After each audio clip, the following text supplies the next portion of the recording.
Hello students, how are you. आज की class में मैं आप सभी 10th क्लास के स्टूडेंट्स को हिंदी कृतिका का फर्स्ट चैप्टर पढ़ाऊंगी, माता का अंचल, जो कि शिव पूजन सहाय जी के द्वारा लिखा गया है, जो कि एक महान लेखक थे। तो सबसे पहले मैं आपको ये बताना चाहती हूँ कि जो शिव पूजन सहाय जी हैं, उन्होंने एक उपन्यास लिखा था देहाती दुनिया, और यह जो माता का अंचल है ये उसी का एक अंश है।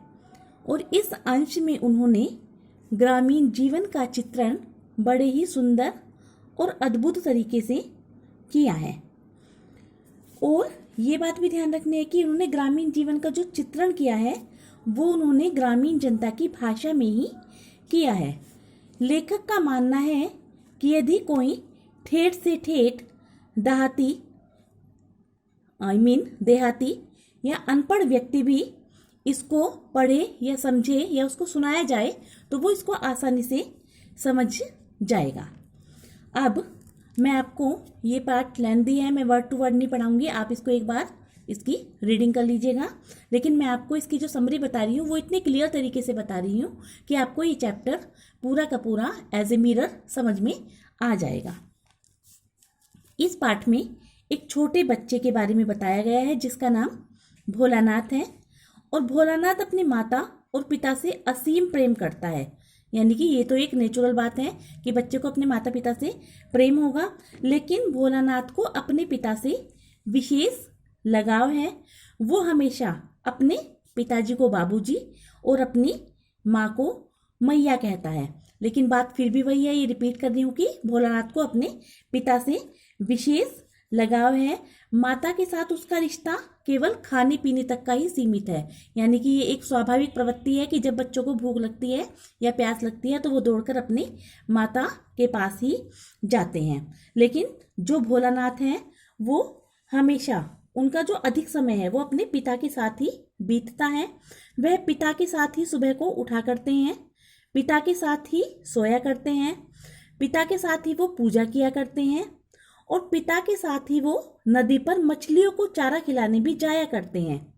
और रास्ते में उनके पिता भी उन्हें पेड़ की डालों पर झूला झुलाते हैं, उनके साथ कुश्ती लड़ते हैं।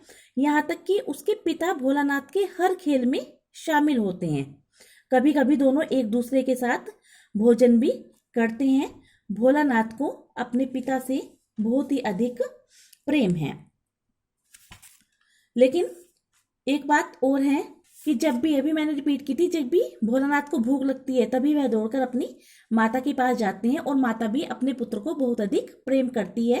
वह भोलानाथ को अपने हाथों से खाना खिलाती है, और खाना खाकर फिर क्या करते हैं भोलानाथ, उनके पास एक छोटा सा काठ का घोड़ा है, वो उसको लेकर बाहर गली में खेलने के लिए निकल जाते हैं।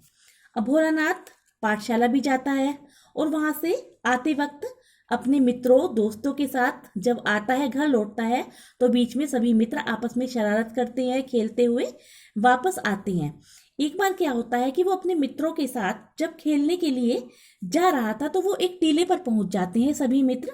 टीला तो आप सभी जानते हैं, एक थोड़ा सा ऊंचा स्पेस होता है, और वहां पर चूहे के बिल बने हुए थे। तो वो क्या करते हैं, उनके मित्र शरारत करने के लिए उन चूहे के जो बिल थे उनमें पानी डालने लगते हैं। लेकिन तभी क्या होता है, वहां से एक सांप निकल आता है। चूहे तो वहां से नहीं निकलते, उसके अंदर एक सांप था, वो सांप वहां से निकल आता है। अब सांप को देखकर सभी बच्चे क्या हो जाते हैं, डर जाते हैं।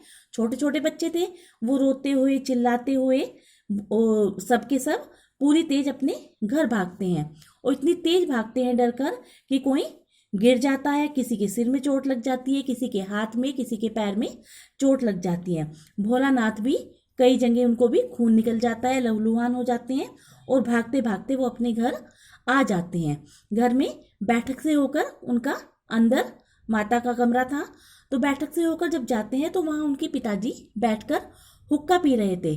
तो अपने बेटे की, भोलानाथ की इस स्थिति को देखकर वो तुरंत उसे आवाज लगाते हैं कि भोलानाथ भोलानाथ क्या हुआ। लेकिन भोलानाथ अपने पिता की एक भी बात नहीं सुनता, और वो भागकर अपनी किसके पास चला जाता है, माता के पास जाकर माता के आंचल में छिप जाता है। तभी पिताजी भी आ जाते हैं। वे भोलानाथ को अपनी गोद में लेने की बहुत कोशिश करते हैं, लेकिन भोलानाथ अपने पिता की गोद में नहीं जाता, क्योंकि उसे जो सुकून, जो शांति, जो प्यार अपनी माता के आंचल में इस समय मिल रहा है, अन्यथा उसे कहीं नहीं मिलता। और यही इसमें दिखाया गया है। कहानी का शीर्षक भी है माता का आंचल। ये आपका कंप्लीट हो गया है। ठीक है, आप इसको वीडियो को 1-2 बार देख लीजिए। और आपका आज का होमवर्क है कि इसमें जो भी टिपिकल वर्ड हैं आप एक फेयर कॉपी बना लेंगे, और जितने भी टिपिकल वर्ड हैं आप उस पर नोट करेंगे। और कल व्हाट्सएप ग्रुप पर इससे रिलेटेड जो क्वेश्चन आंसर है या एक्सरसाइज है, अदरवाइज जो भी मटेरियल इस चैप्टर से रिलेटेड है वो मैं आपको सेंड कर दूंगी। उसको भी आपको फेयर कॉपी पर अपनी फेयर नोटबुक पर करना है, नोट करना है। ठीक है, और अगर कोई प्रॉब्लम हो, कोई डाउट हो, तो आप मुझसे कांटेक्ट कर सकते हैं। Thank you.